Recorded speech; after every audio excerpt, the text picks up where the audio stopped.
বাংলাদেশের নারী দল তাদেরকে নিয়ে কথা বলবো। বিশ্বকাপের দল ঘোষণা তো হয়ে গিয়েছে। রুমানার মতো এক্সপিরিয়েন্সড একজন ক্রিকেটার তিনি নেই। এশিয়া কাপে অন অ্যান্ড অফ তিনি পারফর্ম করেছেন, কিন্তু তার অ্যাপ্রোচটা নিয়ে নিশ্চয়ই আপনি কিছু বলবেন। অ্যাপ্রোচটা দেখেন, রুমানা এশিয়া কাপে ছিল এবং রুমানা এশিয়া কাপে ফিরেছে প্রায় 1 বছর পরে জাতীয় দলে ফিরেছিলেন এবং রুমানার সাথে জাহানারা আলমও ফিরেছেন।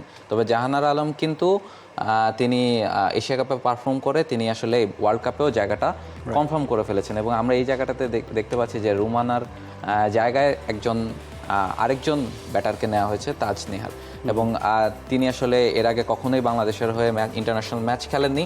ফলে এই জায়গায় একটা আলোচনা হচ্ছে যে রুমানা তো অভিজ্ঞ ক্রিকেটার, সাথে সাথে ব্যাটিংয়ের পাশাপাশি বোলিংটাও পারেন, ফলে তাকে নিয়ে আসলে বাংলাদেশ বিশ্বকাপে যেতে পারতো কিনা কিংবা এই অভিজ্ঞতাটা কাজে লাগাতে পারতো কিনা। তবে এই জায়গাটাতে নির্বাচক যে ব্যাখ্যাটা দিয়েছেন যে আপনি যেটা বলছিলেন যে তিনি টুকটাক পারফর্ম করেননি তা না, তবে সেই পারফর্মের নিয়ে একটা প্রশ্ন আছে নির্বাচকদের মনে। বসুন্ধরা টিস্যুতে ছাড়ের ছড়াছড়ি। বসুন্ধরা টিস্যু নিয়ে এলো নিশ্চিত ছাড়। যে তারা মনে করছেন এই সময়ের যে টি-20 ক্রিকেটটা যেভাবে খেলা হয় সেইভাবে ঠিক ব্যাটিংটা রুমানা করতে পারছেন না।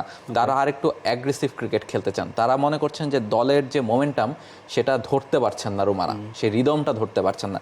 ফলে কোনো একজনের কারণে তারা আসলে দলের মোমেন্টামটা নষ্ট করতে চাচ্ছেন না। ফলে এই জায়গাটা থেকে একটা সাহসী সিদ্ধান্তই বলতে হবে নির্বাচকদের নিতে হয়েছে। এবং এই জায়গায় বাংলাদেশ কিন্তু শ্রীলঙ্কা এ দলের হয়ে যে সিরিজে সফরে গিয়েছিল এবং এই জায়গায় কিন্তু এ দলে মোটামুটি বাংলাদেশের পুরো ন্যাশনাল টিম গিয়েছে। এর কারণ হচ্ছে বাংলাদেশ যেন ওয়ার্ল্ড কাপের প্রস্তুতিটা নিতে পারে। আমরা দেখেছি যে জ্যোতিও ওখানে গিয়েছেন, জাহানারা ক্যাপ্টেন ছিলেন না, ক্যাপ্টেন ছিলেন না, তবে তারা ম্যাচ খেলেছেন। এই জায়গাটাতে তাদের প্রস্তুতিটা বোধহয় এখানে ভালোই হয়েছে। রাফি, নিশ্চয়ই সাথীর সঙ্গে দেখা যাচ্ছে আমাদের ক্যাপ্টেনকে, সবাই সেখানে পারফর্ম করেছে। শ্রীলঙ্কাকে সিরিজটা আমরা হারিয়েছি। সব কিছু মিলিয়ে বাংলাদেশের নারী ক্রিকেট দলের কাছ থেকে আমাদের প্রত্যাশা পুরুষ দলের চেয়ে কোনো অংশ কম নয়, কারণ they have been successful. Asia cup তারা একবার জিতেছে, যেটা ছেলেরাও এখনও করে দেখাতে পারেনি। লেটলি গত বছরটা বাংলাদেশ নারী ক্রিকেট দলের ভালোই গিয়েছিল, এই বছরটাতে এখনও অবধি সেরকম কোনো পারফরমেন্স আমরা দেখিনি। বিশ্বকাপটা নিজেদের দেশের মাটিতে হওয়ার কথা ছিল, সেটা ইউএইতে চলে গেল। সেই জায়গাটায় একটা loss, it's a big loss for us. But যে দলটা ঘোষণা করেছে নিঃসন্দেহে বাংলাদেশ, আমরা হোপফুল হতেই পারি যে একটা ভালো পর্যায়ে বাংলাদেশ আসলে গত বছর ম্যাচ জিতেছে কিন্তু এই বছর কোনো ম্যাচ জিততে পারেনি। ঠিক এই কারণেই কিন্তু এই যে জাতীয় দলের যারা প্লেয়ার আছেন তাদেরকে শ্রীলঙ্কায় পাঠানো হয়েছিল। প্রথমে একটা পরিকল্পনা ছিল যে তারা আসলে ঢাকায় ক্যাম্প করবেন কিংবা দেশের কোথাও ক্যাম্প করবেন। পরে আসলে টিম ম্যানেজমেন্ট ভেবেছে যে আসলে ক্যাম্প করার চেয়ে যদি ম্যাচ জিততে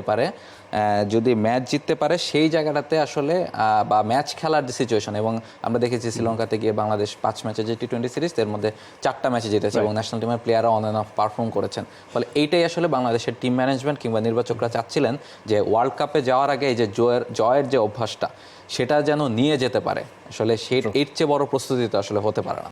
For more updates, subscribe to our YouTube channel and click on the bell icon. Follow us on Facebook and Instagram.